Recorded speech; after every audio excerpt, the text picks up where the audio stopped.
विकासशील इंसान पार्टी यानी वीआईपी प्रमुख एवं पूर्व मंत्री मुकेश सहनी के पिता जीतन सहनी की हत्या के मामले में पुलिस ने 3 युवकों को गिरफ्तार किया है। आपको बताते चले कि इसमें घनश्यामपुर थाना क्षेत्र से जुरात निवासी मोहम्मद सितारे, मोहम्मद छोटे लहेरी और मोहम्मद आजाद शामिल हैं। वहीं आपको बताते चले कि वरीय पुलिस अधीक्षक जगन्नाथ रेड्डी जल्ला रेड्डी ने बताया कि वारदात में तीनों के संलिप्त होने का प्रमाण मिला है और इसके बाद तीनों को गिरफ्तार कर न्यायिक हिरासत में जेल भेज दिया गया है। मामले में गिरफ्तार मुख्य आरोपी काजिम अंसारी के निशानदेही पर इस कांड के तीनों अन्य जो आरोपी थे उनको गिरफ्तार किया गया। वहीं आपको यह भी बताते चले कि दरभंगा पुलिस ने गिरफ्तार किए गए तीनों आरोपियों को जेल भी भेज दिया है। घटनास्थल से पुलिस ने देशी शराब के 38 खाली पाउचों को भी बरामद किया है और सभी खाली पाउच को एफएसएल की जांच के लिए भी भेजा जा रहा है। अनुसंधान क्रम में 3 लोगों का गिरफ्तारी हुआ है। उनका नाम है सितारे, छोटे लहरी और मोहम्मद आज़ाद। ये तीनों जो काजिम अंसारी के साथ घटनाक्रम में संलिप्तता था इनका। गिरफ्तार अभियुक्त मोहम्मद सितारे उर्फ छेदी द्वारा मृतक के पास 20,000 रुपये सूद लिया था। उसी के एवज में मृतक पैशन प्रो मोटरसाइकिल एवं कागज़ रखे हुए थे।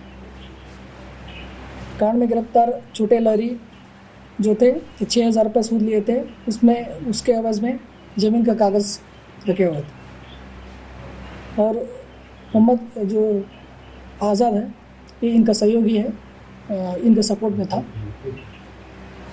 और घटनास्थल में जो सीजर लिस्ट में बना था तो उसमें जो संदूक था उसमें जो 23 कागज़ था, उस 23 कागज़ में 2 ज़मीन का दस्तावेज था, बाकी शेष ब्याज का जो दस्तावेज था। इसी खबर पर अधिक जानकारी के साथ दरभंगा से संवाददाता रवि झा हमारे साथ जुड़ गए। तो रवि, जिस तरीके से लगातार इस हत्याकांड में अब जांच को तेज कर दिया गया है, तो फिलहाल ताजा अपडेट क्या है इसमें मामले में? जीतन सहनी हत्याकांड में जो 3 और आरोपी थे उनको भी गिरफ्तार कर लिया गया है और 38 खाली पाउच भी है जो उनके रूम से बरामद की गई थी शराब की, उसको भी जांच के लिए एफएसएल भेजा गया है। जी रवि, जिस तरीके से लगातार जीतन सहनी का जो हत्याकांड जिस तरीके से हुआ है उसके बाद बिहार में कई तरीके से जो राजनीति है वो प्रत्यारोप की लग रही है। वहीं अगर हत्याकांड की बात की जाए तो आखिर किन कारणों के चलते इस हत्या को अंजाम दिया गया? कुछ पैसों के लेन देन लेके इस हत्या को अंजाम दिया गया था, जिसमें सूद का कारोबार कर रहे थे और उसमें एक अभियुक्त है, उसकी पत्नी के बयान के आधार पर यह बताया गया है जो शराब का कारोबार भी किया करते थे। जी रवि, विस्तार से बताइए कि आखिर मामले में किस दिन क्या हुआ और आखिर क्या कारण रहा? रवि, सोमवार की रात में 11 बजे के करीब में 3-4 अपराधी जो थे उनके घर में गए थे। उसके बाद उन्होंने बताया कि जो उनके रूम में जो आए थे वो अपना कुछ पैसों का हिसाब के लिए उन दोनों के बीच सबके बीच में मकझक हुआ था। उसके बाद वो लोग उसमें एक अभियुक्त जो थे उनका 2 सहयोगी और एक अन्य मिलके उनका साथ घटना के अंजाम दिया गया था। जी रवि, जिस तरीके से आज इस मामले में ताजा अपडेट आया है कि 3 और अपराधियों को गिरफ्तार किया गया है, तो आखिर इन आरोपियों तक कैसे पहुंचा गया? ये अगल बगल के जो सीसीटीवी फुटेज थे उनके आधार पे इन लोगों को पकड़ा गया था और जो पहला अभियुक्त थे उनके जानकारी के कारण इनको भी गिरफ्तार किया गया। ठीक है रवि, तमाम जानकारी के लिए आपका बहुत बहुत धन्यवाद। तो जिस तरीके से लगातार जीतन सहनी का जो हत्याकांड हुआ उसको लेकर अब जांच तेज हो गई है और मामले में 3 आरोपियों को और गिरफ्तार कर न्यायिक हिरासत के बाद जेल भेज दिया गया है। वही आपको बताते चले कि पुलिस का लगातार मामले पर यही कहना है कि जांच लगातार जारी है और भी लोगों के जो गिरफ्तारी है उनके होने की आशंका जताई जा रही है, क्योंकि इस हत्याकांड के बाद आपको बताते चले कि जो आरोप प्रत्यारोप की राजनीति है वो भी अपने चरम पर है और आज कहीं ना कहीं बिहार में इस मुद्दे को लेते हुए विपक्ष की ओर से एक प्रचंड विरोध प्रदर्शन भी किया जा रहा है, जो कि बिहार की तमाम जगहों पर आज किया जा रहा है।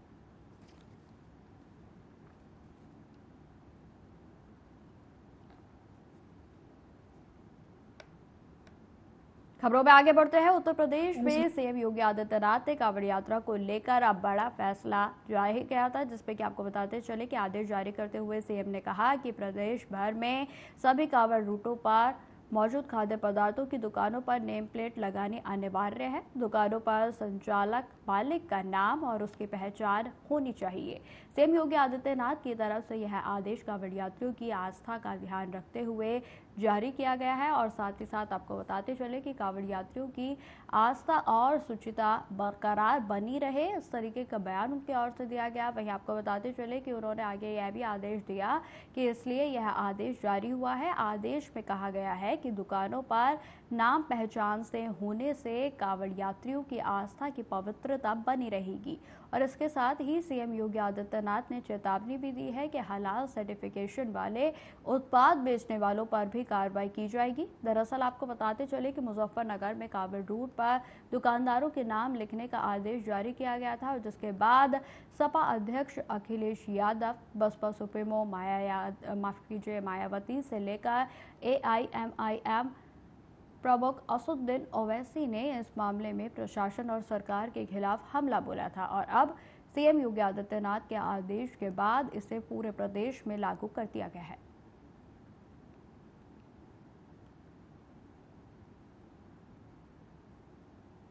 चौबीस के लोकसभा निर्वाचन के बाद बीजेपी आज संकट में है, धर्म संकट में है और इस संकट में वो अपनी पुरानी सांप्रदायिक राजनीति पर उतर आई है, लेकिन भूल चुके हैं कि सांप्रदायिक राजनीति आज देश के लोगों ने विफल किया।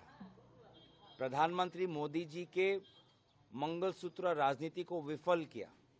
देश के लोगों ने अयोध्या में इंडिया अलायंस को जिताया, बद्रीनाथ में इंडिया अलायंस को जिताया, केदारनाथ में इंडिया अलायंस को जिताया और इसलिए वो चाहे यूपी के मुख्यमंत्री हो या असम के मुख्यमंत्री हो, उनकी सांप्रदायिक राजनीति देश के लोग, नई पीढ़ी पसंद नहीं करते हैं और इसीलिए ये बात वो जितनी जल्दी समझ जाए उतना ही उनके लिए बेहतर होगा।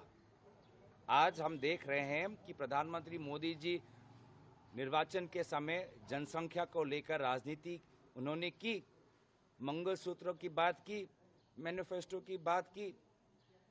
क्या लोगों ने मोदी जी पर विश्वास जताया? नहीं। 2014 देखिए, कौन विरोध कर रहे हैं क्या है उससे मेरा मतलब नहीं।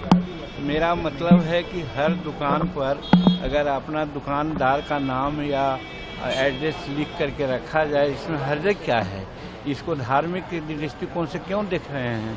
इससे ऐसा भी होता है कि बहुत से हम लोग मिठाई के दुकान त्योहार पर जाते हैं तो अमुक का दुकान कहाँ है, अमुक का दुकान कहाँ है। जैसे गया में प्रमोद लड्डू है, अगर लड्डू के दुकान पर जाएंगे और प्रमोद लड्डू हम सोचेंगे तब मिलेगा, तो इसीलिए उसका नामकरण होता है। इसलिए ये लोग नामकरण अगर किया गया है तो कोई हर्ज नहीं है। इसको धार्मिक के चश्मा से नहीं देखना चाहिए। देखिए, कौन विरोध कर रहे हैं क्या है उससे मेरा मतलब नहीं। नफरत भाजपा के नस नस में भरी हुई है।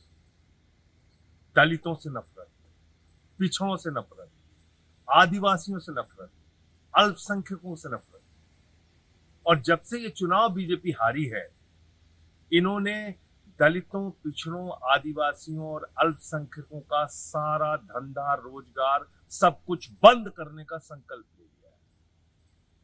और नया फरमान जारी हुआ है योगी जी का कि जिस तरफ से कांवड़ यात्री गुजरेंगे आपको अपना नेम प्लेट लगा के रखना होगा।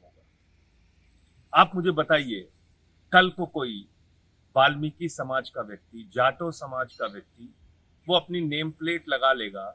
ये बीजेपी वाले जो अपने बगल नहीं बैठने देते, खाना साथ में नहीं खाते, जो मंदिर में प्रवेश नहीं करने देते किसी दलित और पिछड़े का, जो अखिलेश यादव जी के मंदिर प्रवेश करने पर गंगा जल से मंदिर को धुलते हैं, अवधेश पासी जी के अयोध्या से जीतने पर उनको गालियां देते हैं, ऐसे लोग जिनके राज के अंदर दलित बच्चे का अंगूठा काट लिया। नहीं, ये तो पहले ही अयान हो चुका है कि जो बीजेपी की सरकार है, जो यहाँ का आईन है, यहाँ का जो कॉन्स्टिट्यूशन है, जो सबको पूरे इख्तियार देता है, बराबर इख्तियार देता है, किसी से ना पूछ के उसके साथ कोई भेदभाव नहीं करना चाहता, उसका मजहब जान के कोई भेदभाव नहीं करना चाहता है, बिला मजहब और मिल्लत नाम के जो हमारा आईन बना है सबके साथ इंसाफ करना चाहता है। तो ये तो उसी कॉन्स्टिट्यूशन की, संविधान की धज्जियां उड़ा रहे हैं। ये सही कहा था राहुल गांधी ने कि अगर इनके पास 400 पार हो गए तो ये संविधान को खत्म कर रहे हैं, करने वाले, पर इन्होंने सबक नहीं सीखा। 350 ये से 240 पे पहुंचे ये लोग, मगर फिर भी इनको सबक नहीं सीख रहे, फिर भी ये वो जो संविधान है, जो कॉन्स्टिट्यूशन है, उसके खिलाफ जाके ऐसी हरकतें करते हैं जिससे मुल्क में तजाद फैलने का खतरा, तजाद फैल रहा है। तो मुझे लगता है जो लोगों ने, जिन्होंने इनको वोट दिए इस इलेक्शन में, उनको भी ये इशारा मिल गया होगा कि ये किसी भी सूरत में संविधान को खत्म करना चाहते हैं। नहीं, ये तो पहली। इसी खबर पर अधिक जानकारी के साथ हमारे साथ जम्मू से संवाददाता अजहर भी जुड़ गए हैं। तो अजहर, जिस तरीके से उत्तर प्रदेश में जो फैसला लिया गया है, अब वो आज पूरे देश भर में चर्चा का विषय बना हुआ है, और जहां महबूबा मुफ्ती की ओर से भी कहा गया है कि जिस तरीके से ये फैसला लिया गया है, ये सरेआम संविधान की धज्जियां उड़ाई जा रही है। अजहर, देखिए, पहले हम जम्मू कश्मीर के जो अभी आज के जो महबूबा मुफ्ती ने जो बयान दिया है, उसमें साफ तौर पे बेसिकली जो प्रेस वार्ता थी, उनका जो सीनियर लीडर था, जो पीपल्स कॉन्फ्रेंस में ऑलरेडी जो मार्च 2021 में जिसने पीपल्स कॉन्फ्रेंस ज्वाइन कर लिया था, और पीडीपी से वो उन्होंने वहां पे खैराबाद किया था और वो पीपल्स कॉन्फ्रेंस में ज्वाइन किया था। उसके बाद में आज उसने बाज़ाब्ता फिर वापस घर वापसी की, और उसके बाद में जो पीडीपी के प्रवक्ता है महबूबा मुफ्ती ने सबसे पहले प्रेस वार्ता के सामने उसने बोला कि बीजेपी को उन्होंने आड़े हाथ लेते हुए कहा कि बीजेपी ने बिल्कुल जो जम्मू कश्मीर की, अगर हम बात करें, जम्मू कश्मीर का जो तशक्कुस है उसको बिगाड़ने में उनका किरदारी रोल है। लेकिन कुल मिला के जो प्रेस वार्ता हुई, कहीं ना कहीं ये बीजेपी के गलियारों में भी हलचल मची हुई है। हमारे साथ अभी बीजेपी के कुछ प्रवक्ता है, इनसे बात करने की कोशिश करते हैं। सबसे पहले यहाँ पे युवा नेता है हमारे जुबैर साहब। तो जुबैर साहब, ये बता दीजिए, जिस तरीके से महबूबा मुफ्ती ने बयान दिया है कि बीजेपी ने जो अभी सारा जो तशक्कुस है, जो कानून है, उसकी धज्जियां उड़ाई, इस पे आप क्या कहना चाहेंगे? देखिए आजाद साहब, ऐसा तो कुछ नहीं है। महबूबा मुफ्ती को पहले ये सोच समझ के जो भी वो स्टेटमेंट देती है उसको सोच समझ कर ये पहले देना चाहिए। आपको पता है कि आर्टिकल 370 हटने के बाद जम्मू कश्मीर में कैसे विकास हो रहा है। आर्टिकल 370 हटने के बाद जम्मू कश्मीर में कैसे यहाँ के नौजवानों की बात उठती जा रही है दिल्ली गवर्नमेंट में। तो ऐसा है कि आप महबूबा मुफ्ती ने इससे पहले भी आर्टिकल 370 हटने से पहले भी बोला था कि जब आर्टिकल 370 कश्मीर से हटाया जाएगा तो कश्मीर के अंदर कोई झंडा नहीं रहेगा।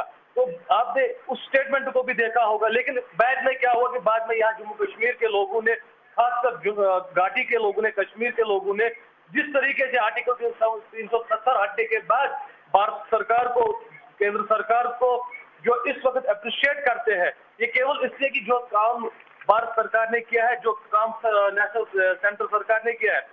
तो मुझे नहीं लगता है कि कहीं ऐसा कुछ देखने को मिलता है। आपको अजहर साहब ये भी पता होगा कि ये जब पीडीपी और बीजेपी की कोalition 2016 में थी, क्या उस वक्त संविधान को खतरा नहीं था? तो ये केवल इसलिए बोला जाता है कि आज के दौर में भारतीय जनता पार्टी लोगों के लिए काम कर रही है। आज के डेट में भारतीय जनता पार्टी यहाँ के जवानों के लिए काम कर रही है। आज के दौर में भारतीय जनता पार्टी पूरे घाटी के लोगों के लिए काम कर रही है। तो ये इनकी एक बौखलाहट है। देखिए, जिस तरीके से हमने इनसे बात की, इनका साफ तौर पर कहना है कि बीजेपी ने पर्टिकुलरली कश्मीर घाटी में बहुत सारे काम किए। एक और नेता है हमारे साथ जो महिला मोर्चा विंग के यहाँ पे जनरल सेक्रेटरी है, तो उनका क्या कहेंगे? तो महबूबा जी, ये बता दीजिए क्या कहेंगे इस हवाले से आप, जिस तरीके से अभी महबूबा जी ने जो बयान दिया है, जिसमें उन्होंने कहा कि बीजेपी ने जो है जो पूरे मुल्क में जो कानून की धज्जियां उड़ाई। नहीं, आपको ये वक्त भी मालूम है क्योंकि कश्मीर में जितने आज हालात ठीक हो रहे हैं, और यहाँ पे नौजवान, चाहे हमारी बेटियां हैं, हमारे बच्चे बहुत अच्छी तरीके से काम कर रहे हैं और डेवलपमेंट हो रही है और बड़े बड़े प्रोजेक्टों पे काम हो रहा है। खासकर यहाँ पे पत्थरबाजी चल रही थी इन साल, जो ये रीजनल पार्टी है यही तो करवाते थे, ये पत्थरबाजी करवाते थे, लोगों को मरवाते थे। ये आज तो जब से बीजेपी ने अपना मोर्चा संभाला है, अपनी हुकूमत संभाली है, आपको पता है यहाँ पे कितना विकास हो रहा है, कितने हालत ठीक हो रहे हैं। हमें पता है जहाँ पे भी इनकाउंटर हो रहा है, मतलब इन दिनों में कुछ 1-1.5 महीने पहले हमारे कुलगाम डिस्ट्रिक्ट में 2-3 इनकाउंटर हुए। आपको पता है कितनी तरीके से अच्छा काम किया आर्मी ने और पुलिस ने मिलकर, कहीं सिविल किलिंग नहीं हुई है, कहीं सिविल डकैती नहीं हुआ है। तो कहीं ना कहीं अगर हम बात करें कहीं ना कहीं यहाँ पे जो बयान सामने आ रहे हैं, चाहे मुख्तलिफ नेताओं की, चाहे आम आदमी पार्टी की या बाकी नेशनल कॉन्फ्रेंस की या कांग्रेस की ओर से जितने भी बयानबाजी आ रहे हैं, तो उसको बीजेपी यहाँ पे पूरी तरीके से मुस्तरद करते हुए कहते हैं कि पर्टिकुलरली घाटी के जो हालात है 2019 के बाद कहीं ना कहीं सामान्य दिखाई दे रहे हैं, लेकिन उसके जो टीडीपी का जो वार है कि यहाँ पे जो हालात है वो सही नहीं है, कहीं ना कहीं ये एक जो है अवाम के बीच से जो सियासी गलियारों में हलचल मची हुई है लिया गया है, वो कहीं ना कहीं सुरक्षा को देखते हुए लिया गया है। लेकिन अब जो ये राजनीति हो रही है, आरोप प्रत्यारोप की जिस तरीके से राजनीति हो रही है, उसमें महबूबा मुफ्ती की ओर से यह भी कहा गया कि सही कहते हैं राहुल गांधी कि यदि इनके पास 400 पार की सीटें आती तो आज ये पूरे तरीके से संविधान को बदल देते। अजहर जी बिल्कुल, जिस तरीके से महबूबा जी ने एक और बात कही कि राहुल जी ने जिस तरीके से कहा है कि बयान में कहा है कि अगर इनके पास बहुमत जो 400 पार का बहुमत होता तो अभी हालात जो है पूरे मुल्क में दूसरे होते, लेकिन कहीं ना कहीं इस चीज को मुस्तरद करते हुए जिस तरीके से हमारे पास अभी एक युवा नेता भी था, उनसे भी बात की, उसके बाद में एक महिला मोर्चा की जो विंग की एक नेता है उनसे भी हमने बात की, कहीं ना कहीं उन्होंने भी इसको पूरी तरीके से मुस्तरद करते हुए कहा कि घाटी में या पूरे मुल्क में बीजेपी ने तरक्की का जो द्वार है वो खोल रखे हैं, पर्टिकुलरली कश्मीर में। अब यहाँ के हालात जो है कई एक महीनों से जो हालात खराब चल रहे हैं, लेकिन कहीं ना कहीं उस पर भी सवालिया निशान पैदा होगा। ठीक है अजहर, तमाम जानकारी के लिए आपका बहुत बहुत धन्यवाद। तो जिस तरीके से लगातार उत्तर प्रदेश में योगी आदित्यनाथ के कांवड़ यात्रा के दौरान जो रूट होंगे उस पर नेम प्लेट के आदेश के बाद अब पूरे तरीके से जो राजनीति है वो अपने चरम पर है, जिसमें लगातार विपक्ष की ओर से यही कहा जा रहा है कि सीएम योगी आदित्यनाथ की ओर से लिया गया यह आदेश कहीं ना कहीं लोगों में जो बंटवारा है वो लोगों के बीच जो है वो एक धार्मिक आस्था को ठेस पहुंचाने के बाद जो है वो कही गई है। वहीं आपको बताते चले कि लगातार जिस तरीके से कांवड़ यात्रा में रूट के दौरान आपको बताते चले कि सीएम योगी आदित्यनाथ की ओर से स्पष्ट कर दिया गया है कि बेहद ही सतर्कता के साथ इस आदेश का पालन करवाया जाए। वहीं आपको बताते चले कि प्रशासन की ओर से भी इस फैसले के आने के बाद अब पूरे तरीके से इसको लागू करवाने के लिए जमीनी स्तर पर कार्य हो रहा है, और जिसमें तमाम दुकानों पर नेम प्लेट्स लगाए गए हैं और जिनके नेम प्लेट्स किसी अन्य नाम से रखे हुए थे उनको उन्हीं के नाम पर रखा गया है और उन्हें चेंज किया गया है। तो ये तमाम तस्वीरें हम आपको दिखा रहे हैं। देखिए, उत्तर प्रदेश में योगी आदित्यनाथ के द्वारा लिया गया यह फैसला आज पूरे देश भर में चर्चा का विषय बना हुआ है और जिसमें विपक्ष पूरे तरीके से इस समय योगी सरकार पर हमलावर है।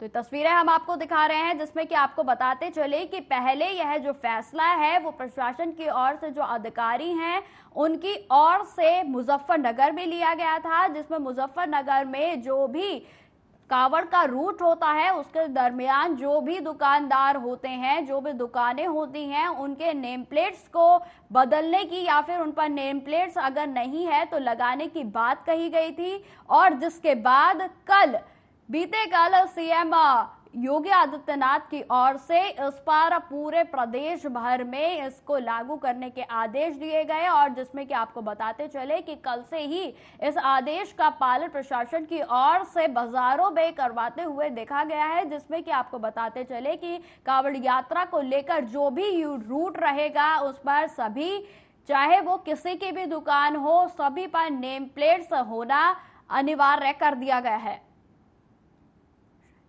इस खबर पर अधिक जानकारी के साथ हमारे साथ संवाददाता शैजी भी जुड़ गए हैं। तो शैजी, किस तरीके का माहौल इस समय उत्तर प्रदेश में देखने को मिल रहा है?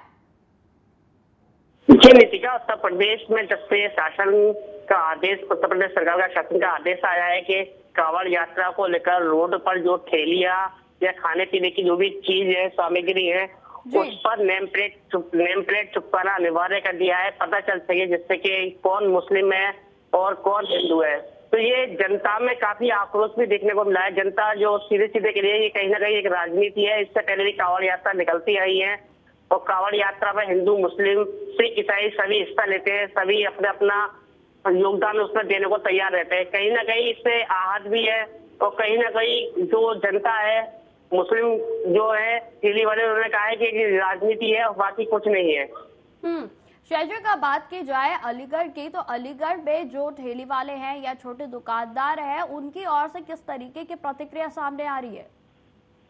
जी नीतिका, उनकी प्रतिक्रिया यही है कि जो हिंदू जो है ना, जो हिंदू ठेले वाले हैं या उनका कहना है कि कहीं ना कहीं ये सही है, और जो मुस्लिम ठेले वाले हैं उनका कहना है कि कहीं ना कहीं एक राजनीति का विषय है, ऐसा कुछ नहीं है, ये राजनीति बतौर प्रदेश सरकार राजनीति कर रही है यहाँ पर। जी नीतिका। जी शाहजी भाई, बात की जाए तो लगातार योगी सरकार की ओर से यह कहा जा रहा है कि यह सुरक्षा के मद्देनजर फैसला लिया गया है, तो वही जो विपक्ष है वो पूरे तरीके से इस मुद्दे को लेकर हमलावर है कि इसमें धार्मिक जो भावनाएं हैं उनको आहत करने के लिए इस तरीके का फैसला लिया गया है। शाहजी जी नीतिका, धार्मिक भावनाओं को ठेस न पहुंचे उसको लेकर ये कहीं ना कहीं फैसला लिया गया है। जो रूट है, जो कांवड़ यात्रा रामघाट और राजघाट से कांवड़ लेकर आएंगे श्रद्धालु, वो राजघाट रामघाट रोड होते हुए आएंगे। वहाँ रामघाट रोड पर कौरसी थाना पड़ता है, तो कौरसी थाने द्वारा, इंस्पेक्टर द्वारा कल से ही ये अभियान चालू कर दिया गया है। जितने भी रेहड़ी ठेली वाले हैं उन्होंने अपने नाम प्लेट चिपकाना पुलिस द्वारा खुद चिपकाए जा रहे हैं। कहीं ना कहीं जनता की बात कही जाए तो राजनीति बतौर और जनता बतौर, जनता भी इसको राजनीति बता रही है और राजनेता भी इसको कहीं ना कहीं अपने राजनीति फंडे के बतौर ले रहे हैं। जी नीतिका। जी शाहजी, तमाम जानकारी के लिए आपका बहुत बहुत धन्यवाद। तो जिस तरीके से आपको बताते चले कि उत्तर प्रदेश में सीएम योगी आदित्यनाथ की ओर से आदेश को बीते कल इसको पारित किया गया था, लागू करवाया गया था, जिसके बाद आज तमाम जगहों पर जो कि उत्तर प्रदेश में कांवड़ यात्रा के दौरान रूट रहने वाले हैं, वहां पर दुकानदारों के दुकानों पर नेम प्लेट्स को लगवाया जा रहा है। तो फिलहाल इस बुलेटिन में इतना ही। देश दुनिया की तमाम खबरों की जानकारी के लिए बने रहे हमारे साथ। नमस्कार।